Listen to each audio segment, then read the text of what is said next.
혹은 야쿠자 조직에 몸담고 있는 이런 사람들은 어떻게 어렵냐 하면 이렇습니다. 우리 여기 모이신 분들 한 200명 정도 된다고 제가 알고 있는데 핸드폰 안 갖고 계신 분 안 계시죠? 그죠? 네. 핸드폰 없이 사회생활을 하기가 거의 불가능하죠. 그죠? 일본도 마찬가지입니다. 하지만 야쿠자 출신 사람들은 핸드폰 못 만듭니다. 못 만든다고요? 못 만들어요. 개통을 안 해줍니다. 얘는 안 돼. 이렇게. 안 돼. 예. 그리고 여러분들 지금 뭐 멀리서 오시고 뭐 이렇겠지만 이제 끝나시면 집으로 돌아가시지 않습니까? 집을 못 얻습니다. 예. 어떻게 그럴 수 있지? 실제로 제가 도쿄에서 1년을 보냈는데 그 월세 계약서를 쓸 때 계약서 도중에 그런 말이 나옵니다. 반사회 집단과 맺은 상거래는 무효화할 수 있다. 이때 반사회 집단이라고 하는 게 바로 야쿠자들입니다. 그러니까 이 야쿠자 출신자들은 합법적인 의미에서의 상거래 이런 것들을 못하게 돼 있습니다. 취업도 당연히 안 되죠. 그리고 아이들 같은 경우는 그 부모가 야쿠자 출신, 야쿠자라고 하는 것들이 발각이 되면 학교에서 거의 이제 좀 전학을 가달라라고 하는 그런 이제 요청을 받습니다. 그리고 배우자가 혹은 동거인이 야쿠자 출신 이렇게 되면은 직장에서 좀 떠나도록, 그러니까 거의 왕따를 시키는 셈인 거죠. 그래서 야쿠자라고 하는 사람들의 삶을 이렇게까지 추방해버리는 현재 일본 사회에서 만연해 있는 혐오라고 하는 것과 깊은 연관을 갖고 있다. 선생님, 그 영화 같은 데서 보면 왜 영화 주인공이 형 오늘부로 손 씻는다 네네네. 하면서 딱 나오면 뭐 이제 그때부터는 이제 조직 이탈자가 되는 그렇죠. 거잖아요. 예. 야쿠자들은 어떻게 조직에서 나왔나요?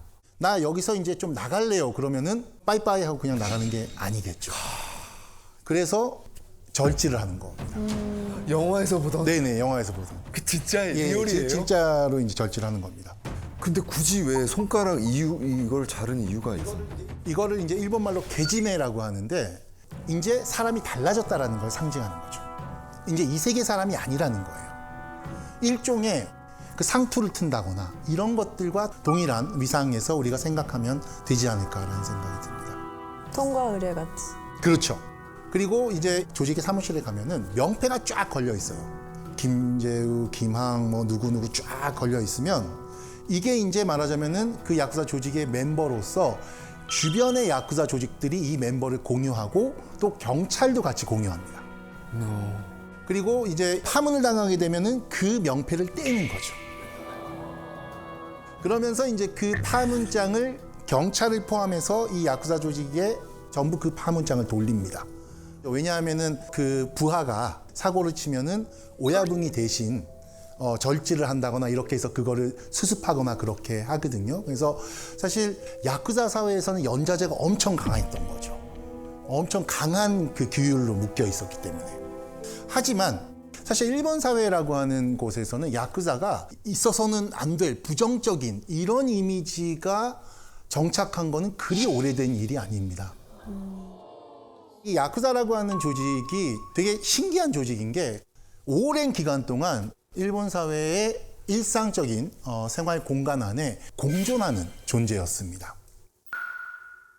뭐 미국의 마피아라거나 뭐 이탈리아 미국의 마피아라거나 아니면 다른 나라의 어떤 조직 범죄라고 일컬어지는 그런 사람들하고 달리 동네 상가에 간판을 내걸고 모입니다. 그리고 실제로 그 조직원들은 전부 배지를 달고 다닙니다. 그 야쿠자 조직의 배지. 예, 배지를 달고 다녀요. 그래서 결코 이렇게 막 숨어 있는 지하의 조직이 아니라 공공연하게 활동하는 그런 조직입니다. 그래서 야쿠자들이 보통 사고를 친다. 예를 들어서 야쿠자들의 사고는 여러 가지가 있지만 옛날에 야쿠자들의 사고 중에 가장 큰 사고는 뭐냐면은 일반인들에게 피해를 줬다 이런 겁니다. 엄청 의외다. 교수님, 근데 이제 우리가 야쿠자 이 얘기는 많이 하지만 네네네.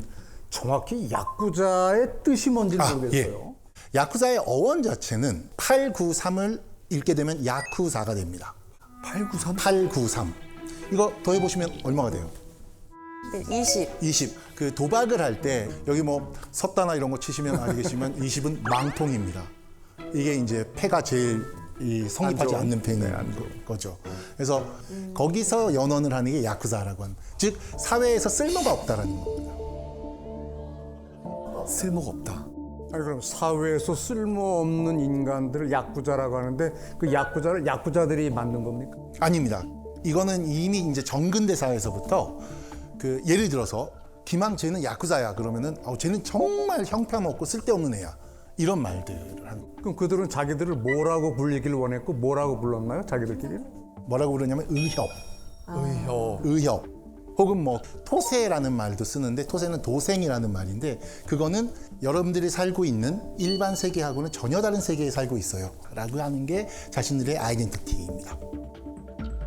그런데 가령 예를 들어서 한국의 조폭 같은 경우는 영화 같은 데 이제 묘사되는 거 보면 사채업을 한다거나 마약업을 한다거나 뭐 어디 뭐 술집을 경영한다거나 여러 가지 뭐 이렇게 사업이 있잖아요. 사실 근데 야쿠자는 하는 일이 없습니다. 야쿠자라고 하는 조직은 기본적으로 하는 일이 없어요. 아무것도. 그리고 이게 무슨 사단법인이냐 그런 것도 아닙니다. 그냥 임의단체입니다. 어떤 케이스에는 부모가 야쿠자에 자기 자식을 데리고 가서 얘 좀 사람 만들어주세요 라고 하는 경우도 일본 사회에서는 존재했습니다. 야쿠자들은 전부 그 조직원들이 알아서 먹고 살아야 되는 거예요. 알아서 먹고 살아야 되는 거예요. 직업을 가져요, 다른 직업. 예, 다른 직업을 갖기도 하고 그냥 말하자면은 껄렁껄렁하게 뭐 시쳇말로 또 삥 뜯으면서 살기도 합니다. 교수님 실제 야쿠자를 만나신 적은 있으신 건가요? 예, 그 지금 현역으로 뛰고 있는 야쿠자는 못 만나봤고요. 은퇴하신, 연로하신 야쿠자는 좀 만나본 적이 있습니다. 그래서 흔히 이제 그 곁에서 볼 수 있는 아저씨, 할아버지인데 특징적인 거는 이렇게 이 문신이 있잖아요. 그러면 역시 이제 연로하시면 흐려집니다. 이분이 사실 대단한 일을 한 건 아니고요. 한 번도 제대로 된 직업을 갖지 않았다라고 하는 게 큰 자랑이십니다. 정시 출퇴근 이런 거를. 누군가의 트러블이 생기면 보호해 주는 대신 돈을 받죠. 미카지메라고 일본 말로는 하는데 의지해서 이제 야쿠자들이 이제 생계를 유지하게 되는데 그러니까 어떻게 보면은 약간 좀 무서운 홍반장 같은 느낌입니다. 오지랖 넓은 이런 분들이죠.